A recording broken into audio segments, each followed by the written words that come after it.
Je prends à partir du verset 13.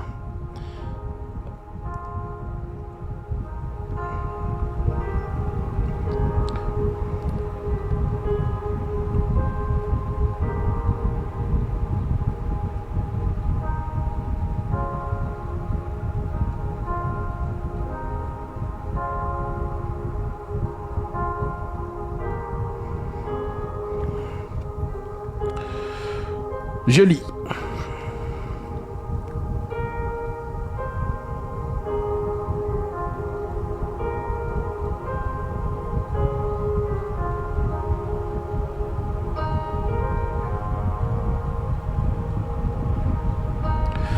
Nous sommes dans Matthieu 2, verset 13. L'Écriture déclare: Lorsqu'ils furent partis, voici un ange du Seigneur apparut en songe à Joseph et dit: Lève-toi, prends le petit enfant et sa mère, fuis en Égypte et reste-y jusqu'à ce que je te parle, car Hérode cherchera le petit enfant pour le faire périr. Joseph se leva, prit de nuit le petit enfant et sa mère et se retira en Égypte. Il resta jusqu'à la mort d'Hérode afin que s'accomplisse ce que le Seigneur avait annoncé par le prophète: J'ai appelé mon fils hors d'Égypte. Alors Hérode, voyant qu'il avait été joué par les mages, se mit dans une grande colère et il envoya tuer les enfants de 2 et au-dessous qui étaient à Bethléem et dans tout son territoire, selon la date dont il s'était soigneusement acquis auprès des mages. Alors s'accomplit ce qui avait été annoncé par Jérémie le prophète: On a entendu des cris à Rama, des pleurs et des grands lamentements. Rachel pleure ses enfants et n'a pas voulu être consolée parce qu'ils ne sont plus. Donc, l'ange qui suit l'enfant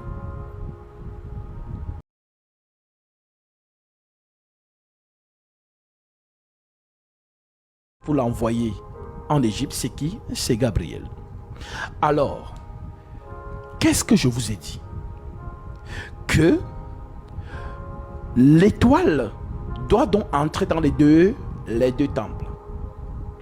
Le temple de chair et le temple de pierre. On est d'accord?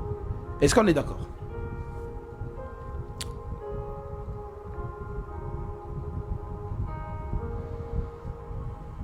Est-ce qu'on est d'accord? Alors, montrons donc comment l'ange là va donc entrer dans les deux temples. Lisons d'abord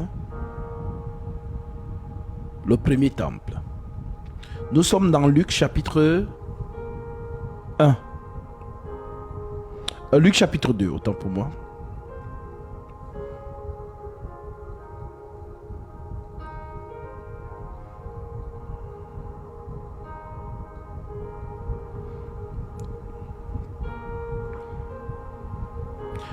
Luc chapitre 1, verset 30.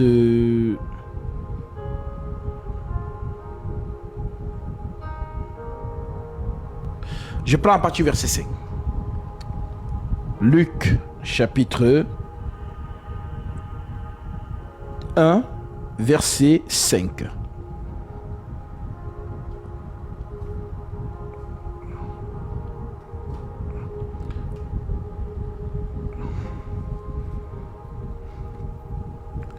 Luc 1, verset 5. L'Écriture déclare: Du temps d'Hérode, roi de Judée, il y avait un sacrificateur nommé Zacharie.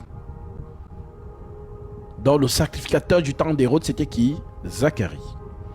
De la classe d'Abia, sa femme était d'entre les fils d'Aaron et s'appelait Élisabeth. Tous deux étaient justes devant Dieu, observant d'une manière irréprochable tous les commandements et toutes les ordonnances du Seigneur. Ils n'avaient point d'enfant parce qu'Élisabeth était stérile et ils étaient l'un à l'autre avancés en âge. Or, pendant qu'il s'acquittait de ses fonctions, devant Dieu selon le tour de sa classe, il fut appelé au sort, d'après la règle du sacerdoce, à entrer dans le temple du Seigneur pour offrir les parfums. Donc Zacharie, c'est qui? C'est un souverain sacrificateur qui justement est sur le tour de sa classe en fait, pour pouvoir exercer dans le tabernacle. Alors, dans le souverain sacrificateur, c'est qui? C'est la tête du peuple. Donc c'est Dieu au milieu des enfants d'Israël. Voilà pourquoi lorsque l'assemblée d'Israël s'est déplacée dans le désert, pour ceux qui veulent la référence, Nombre chapitre 1, Nombre chapitre 2, Lévi était au milieu. Il faut que je lise ça parce que c'est très important pour vous. Pour que vous voyez ce que je vais vous faire comprendre, je veux vous faire comprendre par cette écriture. Alors, on garde Luc chapitre 1, nous sommes arrêtés au verset 9. Je prends Nombre chapitre 2. Allons-y dans Nombre chapitre 2. Nombre chapitre 2.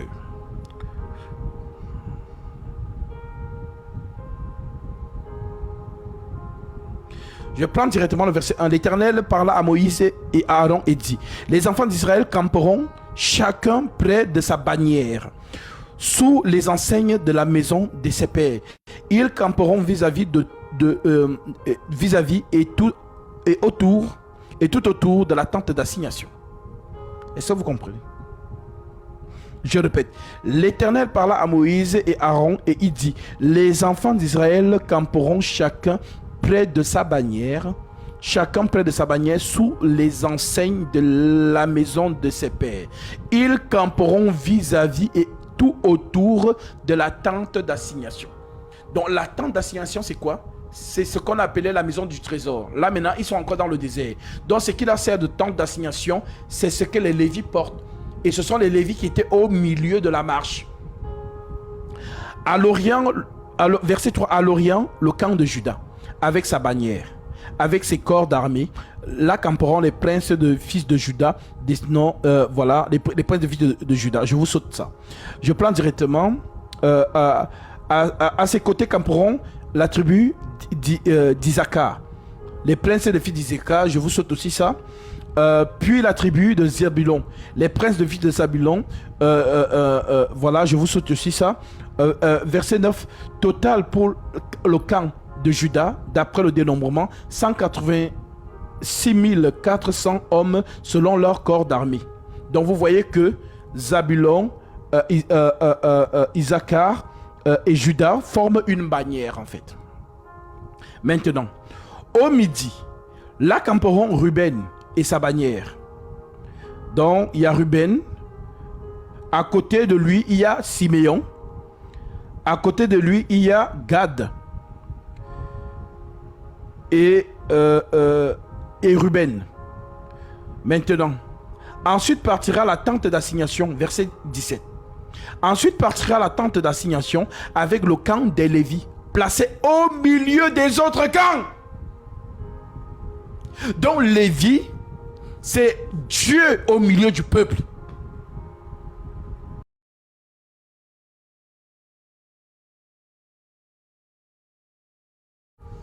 Est-ce que le Seigneur vous a donné la dimension de la compréhension qu'il est adéquat pour vous?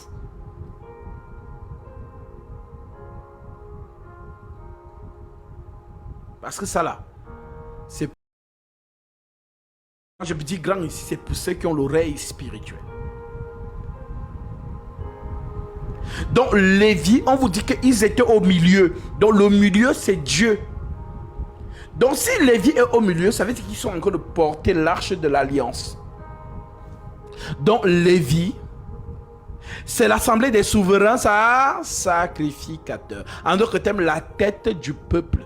Dieu au milieu du peuple. Voilà pourquoi Dieu confie à ce peuple-là la sacrificature pour représenter les enfants d'Israël dans le temple.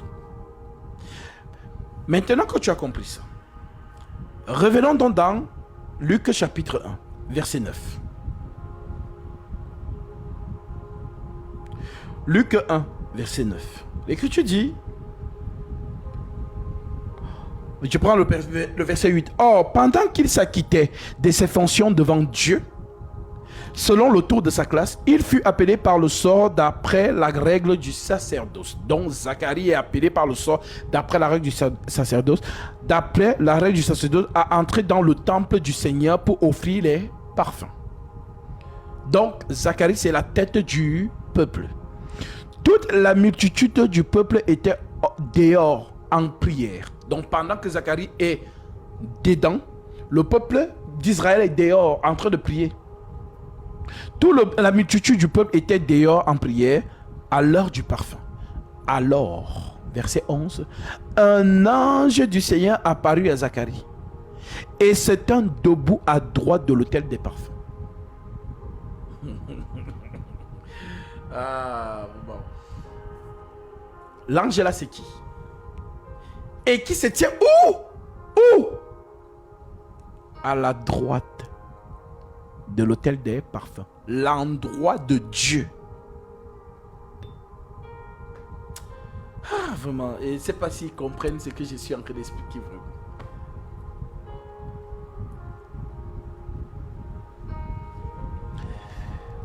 Zacharie fut troublé en le voyant.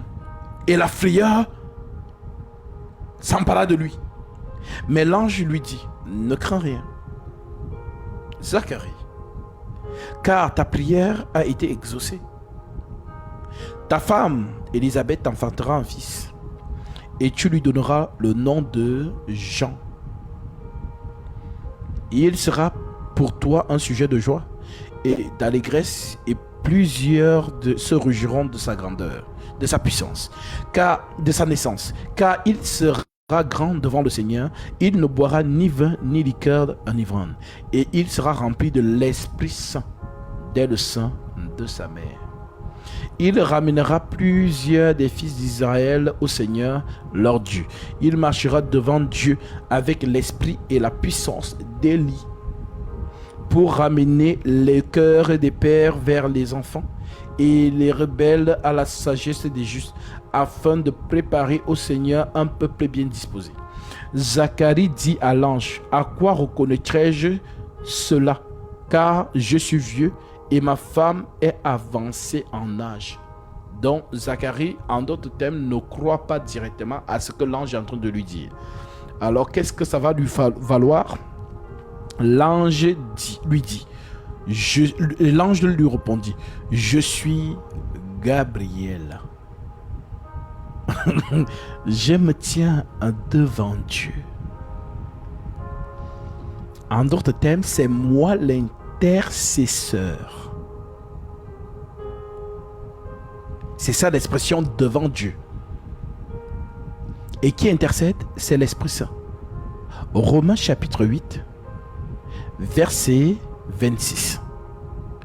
Nous ne savons pas quoi demander dans nos prières, mais l'Esprit lui-même, par des soupirs inexprimables, intercède.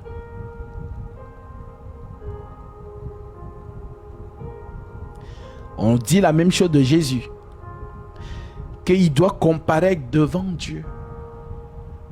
C'est une expression. Ne pense pas que donc Dieu, moi je suis là et tu es devant moi, donc c'est moi Dieu, toi tu es devant. Non, c'est une expression. C'est un peu quand on dit droite. Quand on dit droit de Dieu, toi tu penses que non, c'est quelqu'un qui a à sa droite. Non, toto spirituel. La droite, c'est la puissance, la colère. Donc devant, c'est quoi? L'intercession. Je me demande si vous avez le niveau pour écouter ces choses, en fait. En tout cas, je sais que Dieu donnera l'oreille de la compréhension à ses enfants. Parce que ce sont des... Comment expliquer ça? C'est tellement profond. Je ne sais pas si vous vous rendez compte de la grâce que vous avez de comprendre ces mouvements.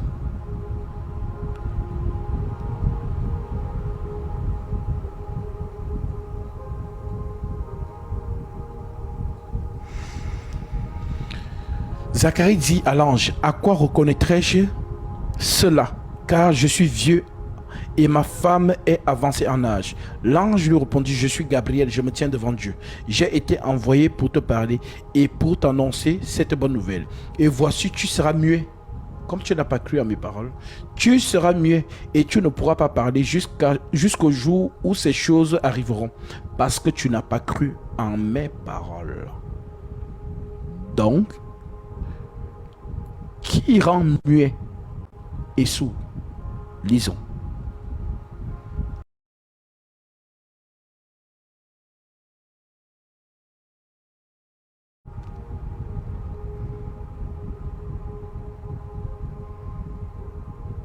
Nous sommes dans Exode chapitre 11, verset... Exode chapitre 4, verset 11. L'Éternel lui dit, qui a fait la bouche de l'homme et qui rend muet ou sourd, voyant ou aveugle? N'est-ce pas moi l'Éternel? C'est l'Éternel qui rend muet quelqu'un. L'ange n'a pas le droit de le faire.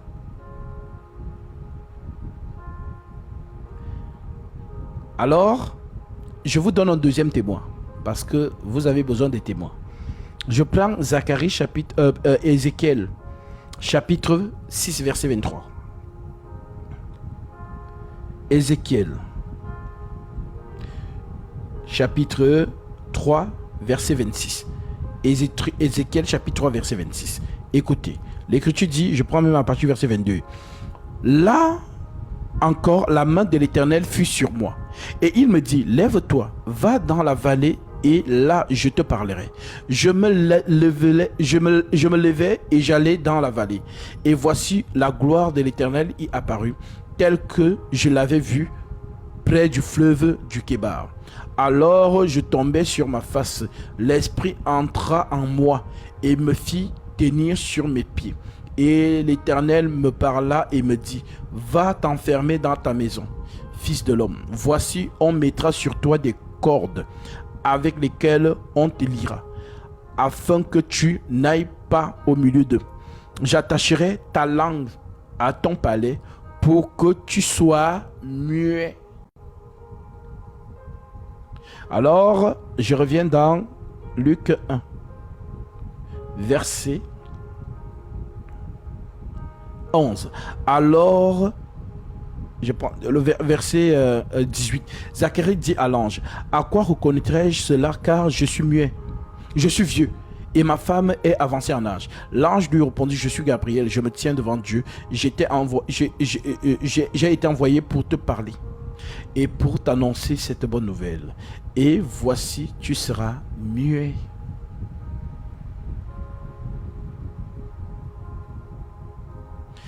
Si tu sens le risque de tomber dans un culte des anges, il faut monter ici.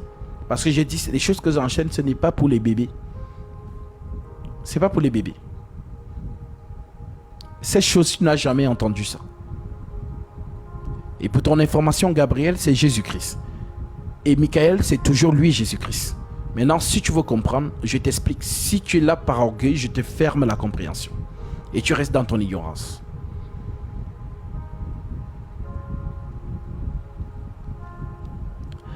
L'ange lui répondit, je suis Gabriel, je me tiens devant Dieu, j'ai été envoyé pour te parler et pour t'annoncer cette bonne nouvelle. Et voici, tu seras muet et tu ne pourras pas parler jusqu'au jour où ces choses arriveront, parce que tu n'as pas cru à mes paroles qui s'accompliront à leur temps. Parce que tu n'as pas cru aux paroles de Dieu? Non. Parce que tu n'as pas cru à mes paroles. Tu n'as pas cru à mes paroles. Donc comme tu as douté de mes paroles, tu seras mieux. Et la parole dit, il dit que sa parole s'accomplira en son temps. Donc c'est la parole de Gabriel qui féconde Élisabeth. Maintenant, le même Gabriel, qu'est-ce qui se passe?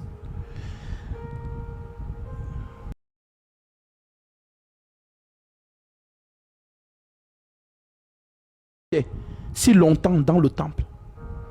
Quand il sortit, il ne put pas, il ne put leur parler. Mais si la bouche du souverain sacrificateur est fermée, il n'y a plus de parole en Israël. Pourquoi? Je te donne l'écriture.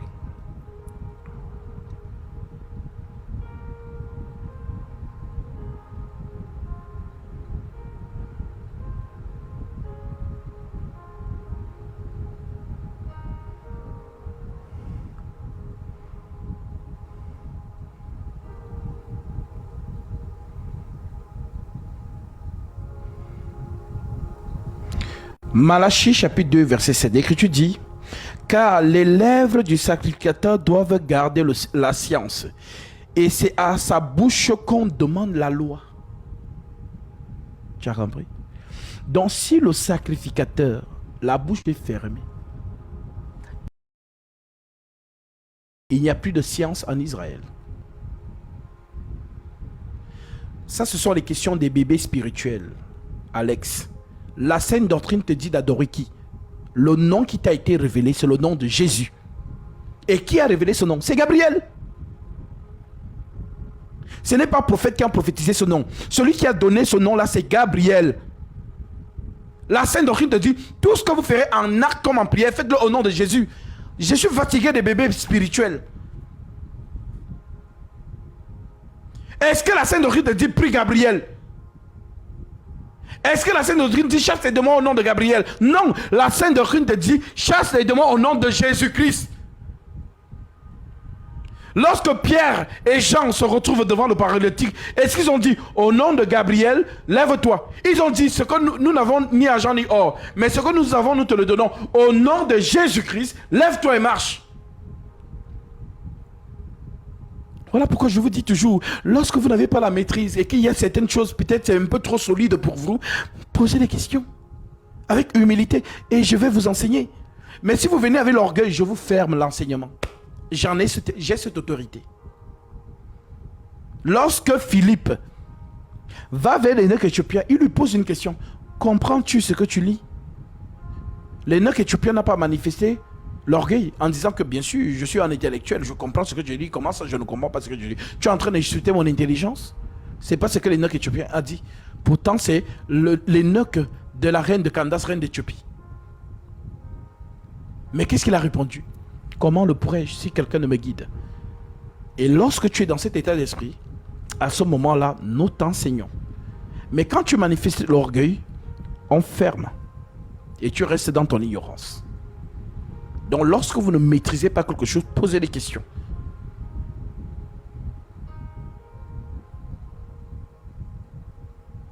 Le Seigneur résiste aux orgueils.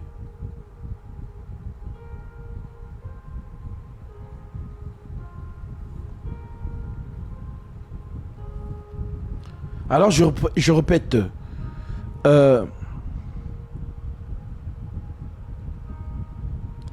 Malachie chapitre 2. Verset 7. Je reprends.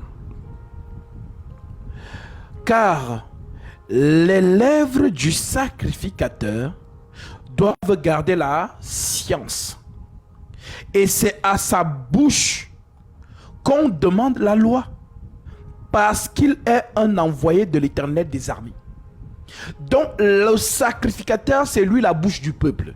C'est donc à sa bouche qu'on demande la science. Maintenant, Gabriel a fermé la bouche du sacrificateur. Ah, vraiment, franchement, que ceux qui comprennent au nom de Jésus-Christ. Voilà, je ne gère pas les méchants, car l'Écriture dit, la prophétie dit dans Daniel 12, verset 9 à 10, plusieurs seront purifiés, blanchis et épurés. Les méchants feront le mal et aucun des méchants ne comprendra. Mais ceux qui auront de l'intelligence comprendront. Donc si vous ne comprenez pas, ce n'est pas ma faute. Ce n'est pas moi qui vous permet de comprendre, c'est Jésus. Et si Jésus ne vous ouvre pas l'esprit pour comprendre, c'est que vous n'êtes pas connu de lui. Mais ceux qui comprennent, rendez grâce au Seigneur. Alors, verset 20. Et donc, verset 19. L'ange lui répondit, je suis Gabriel, je me tiens devant Dieu. J'ai été envoyé pour te parler et pour t'annoncer cette bonne nouvelle. Et voici, tu seras muet. Et tu ne pourras parler jusqu'au jour où ces choses arriveront, parce que tu n'as pas cru à mes paroles, qui s'accompliront en leur temps. Cependant, le peuple attendait Zacharie, s'étonnant de ce qu'il restait si longtemps dans le temple. Oui, il est devant Gabriel. Quand il sortit, il ne put leur parler. Et il ne comprit qu'il avait eu une vision. Et il comprit qu'il avait eu une vision dans le temple. Et leur faisait des signes. Et il resta muet. Lorsque ces jours de service furent écoulés, il s'en alla chez lui. Quelque temps après, Élisabeth, sa femme, devint enceinte. Elle se cacha pendant 5 mois en disant, c'est la grâce que le Seigneur m'a faite. Quand il a jeté les yeux sur moi pour ôter mon opprobre parmi les hommes.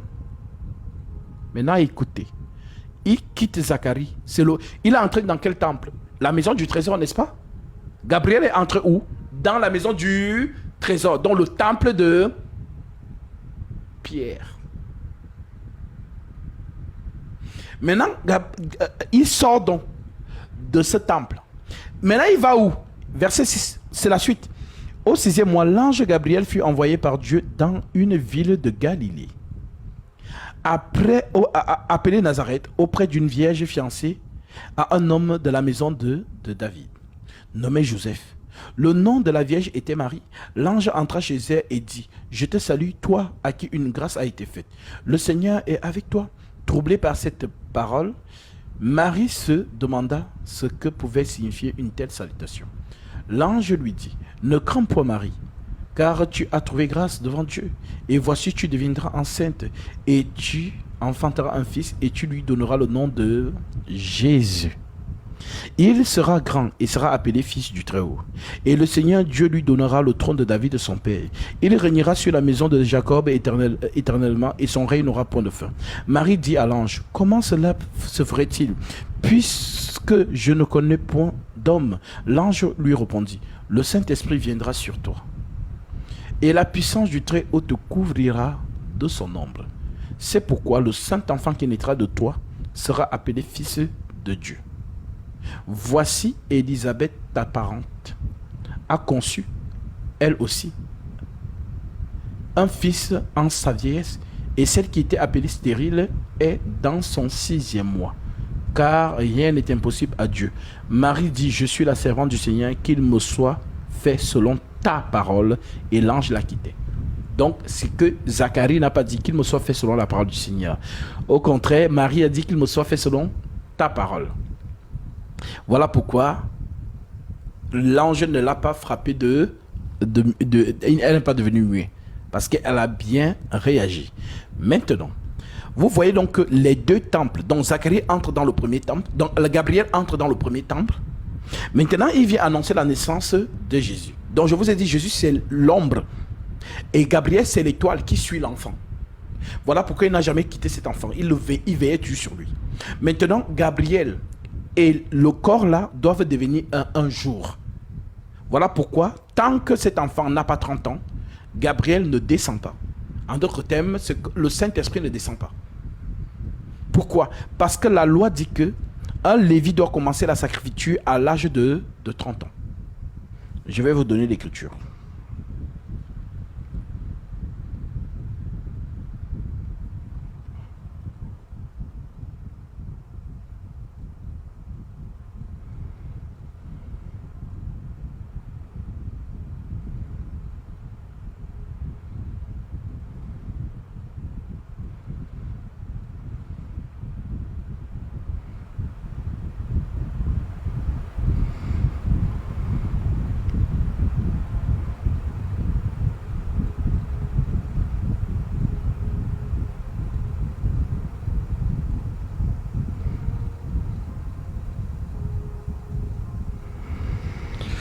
Alors, l'écriture dit dans Nombre chapitre 4 verset 35.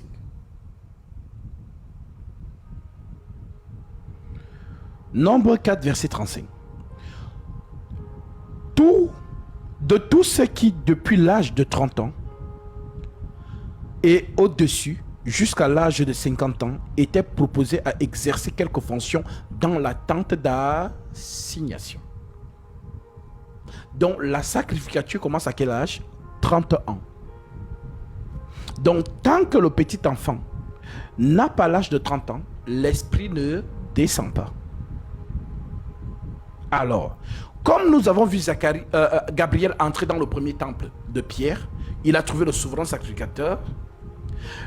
Voici maintenant le même Gabriel qui va venir entrer maintenant dans l'enfant. Maintenant, lisons cela.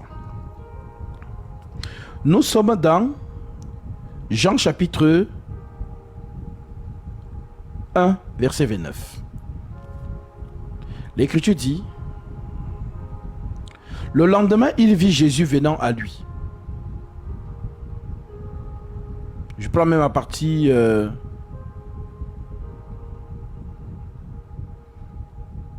Alors...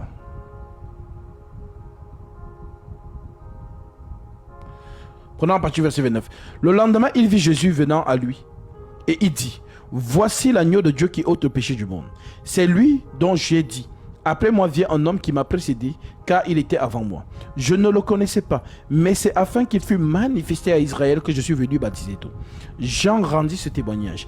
J'ai vu l'Esprit descendre du ciel comme une colombe et s'arrêter sur lui.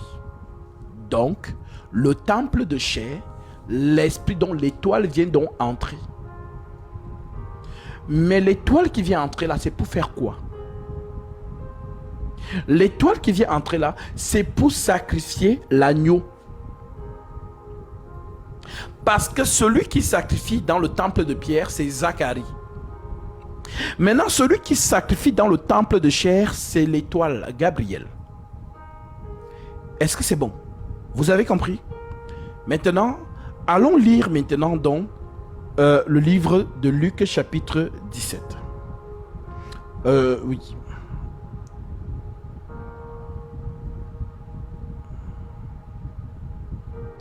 Nous sommes plutôt dans Luc chapitre 22 verset 43. Je prends à partir du verset 39. Écoutez très bien. Luc 22 verset... Après être sorti, il alla selon sa coutume à la montagne des Oliviers. Ses disciples le suivirent. Lorsqu'il fut arrivé dans ce lieu, il leur dit, priez afin que vous ne tombiez pas en tentation. Puis il s'éloigna d'eux à la distance d'environ un jet de pierre. Et il s'étant mis à genoux, il pria, disant, Père, si tu voulais, éloigne de moi cette coupe. Toutefois, que ma volonté ne se fasse pas, mais la tienne. Alors un ange lui apparut du ciel pour le fortifier. Tu dis que Jésus est Dieu, non? Amen. Maintenant, quel est cet ange qui vient fortifier Dieu? Pourtant, c'est Dieu qui fortifie les anges.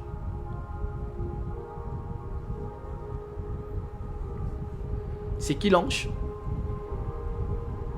C'est lui-même, effectivement. Gabriel. Donc l'ange là, c'est lui qui doit amener l'agneau qui est en train de prier que si on peut éloigner la croix. Mais celui qui doit le sacrifier, c'est celui qui apparaît en fait. Alors, effectivement, mon frère Dionisco, c'est le mouvement prophétique concernant Abraham et Isaac. Isaac demande à son père, Père, nous avons le bois, nous avons le feu, mais où est l'agneau? Alors, le père lui dit, ne t'inquiète pas mon fils, Dieu lui-même se pourvoira de l'agneau. Maintenant, arrivé au lieu du sacrifice, Isaac s'en rend compte que c'est lui le sacrifice, on le ligote donc. Et Abraham le pose sur l'autel. Abraham sort dans le couteau pour sacrifier l'enfant et l'ange l'appelle du haut du ciel. Ne sacrifie pas l'enfant. Donc, Jésus est en train de prier ici pour demander au Père d'éloigner la coupe de lui. Maintenant, un ange lui apparaît du ciel pour le fortifier. Comme Abraham a fortifié Isaac. Maintenant, l'ange qui est descendu pour le fortifier là, c'est cet ange-là qui est entré en lui en fait. Jean 1. Et j'ai vu les cieux ouverts et l'esprit descendre comme une colombe et s'arrêter sur lui. Donc l'esprit là descend pourquoi? Pour amener l'agneau à la croix. Voilà pourquoi à la croix donc, lorsqu'il a déjà sacrifié l'agneau, il sort comme il est entré et l'agneau dit donc, Père, Père, pourquoi Matthieu a abandonné. Si vous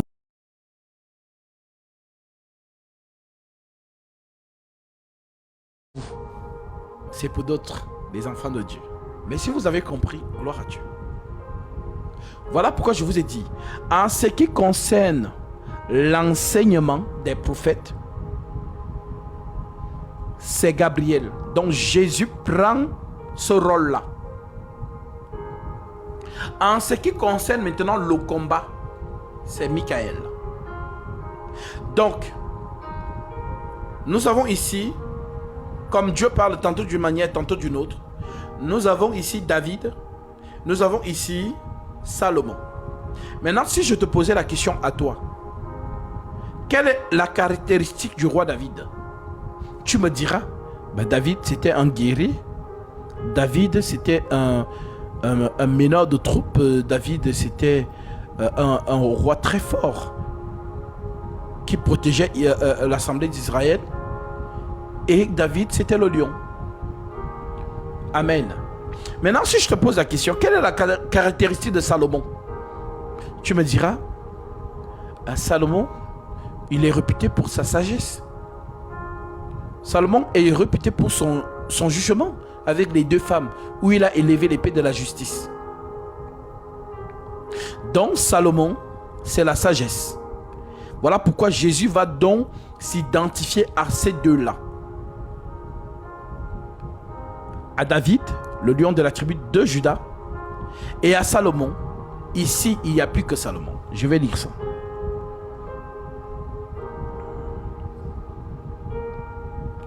Nous sommes dans Matthieu 12, 42. L'Écriture dit: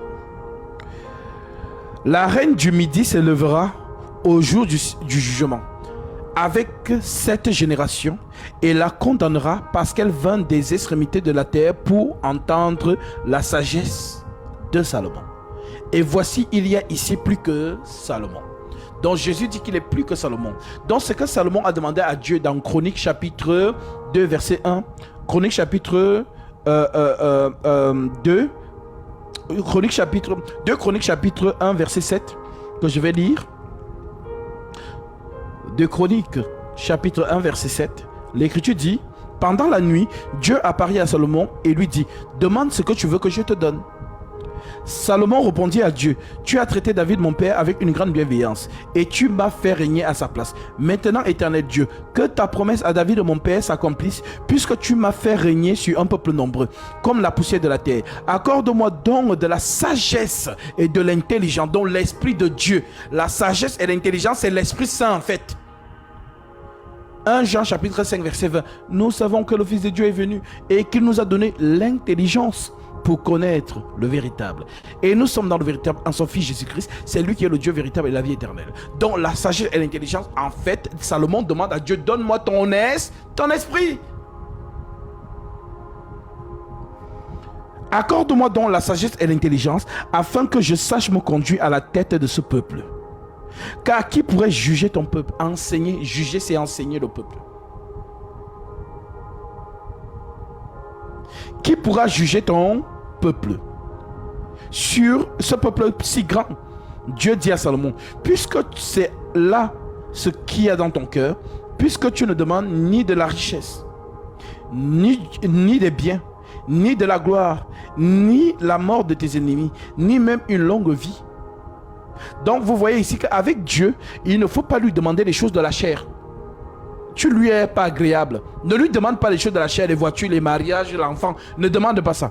Demande les choses de l'esprit. Quand il voit que tu es attelé aux choses de l'esprit, écoute, puisque c'est là ce qu'il y a dans ton cœur, puisque tu ne demandes ni des richesses, ni des biens, ni de la gloire, ni la mort de tes ennemis, ni même une longue vie, et que tu demandes pour toi de la sagesse et de l'intelligence, afin de juger mon peuple sur lequel je te fais régner, la sagesse et l'intelligence te sont accordées. Je te donnerai en outre des richesses, des biens, de la gloire, comme n'en a jamais eu aucun roi avant toi, et comme n'en aura aucun après toi. Donc, Lorsque tu demandes des choses spirituelles à Dieu, ça s'accompagne des choses naturelles. Mais ne fais pas le contraire. Ne demande pas les choses naturelles. Non. Les choses de la chair, ne demande pas ça. Fais comme Salomon. Salomon, en fait, c'est Jésus dans la loi. Voilà pourquoi il se réfère à lui. Ici, il n'y a plus que Salomon. Je suis plus sage que Salomon. Parce que Dieu a dit que personne ne pourra être plus sage que Salomon. Personne ne pourra avoir des richesses plus que Salomon. Donc, si vous voyez quelqu'un étant plus sage que Salomon, ça veut dire que c'est la personne qui a donné à Salomon la sagesse. En d'autres termes, Dieu lui-même. Donc, si Jésus vous dit, ici, il n'y a plus que Salomon, ça veut dire que c'est lui Dieu. C'est lui qui a donné à Salomon la sagesse. Donc, Daniel est enseigné par Gabriel la sagesse. Je suis venu ouvrir ton intelligence. Donc, Gabriel, la sagesse, l'enseignement, le conducteur, le consolateur, il vous conduira dans toute la vérité. Michael, le guerrier. David. Et il y a un prophète qui a réuni les deux symboles en lui. Il s'appelle Samson. On dit qu'il était fort de par ses 7 tresses. Et il était énigmatique. Il a pris une énigme, il allait donner aux Philistins. C'est à cause de cette énigme que les Philistins ont décidé de tuer sa femme. Si sa femme ne lui donnait pas le secret de l'interprétation de cette énigme. Et la parole, si, c'est l'énigme que vous avez besoin que le Saint-Esprit puisse interpréter pour vous.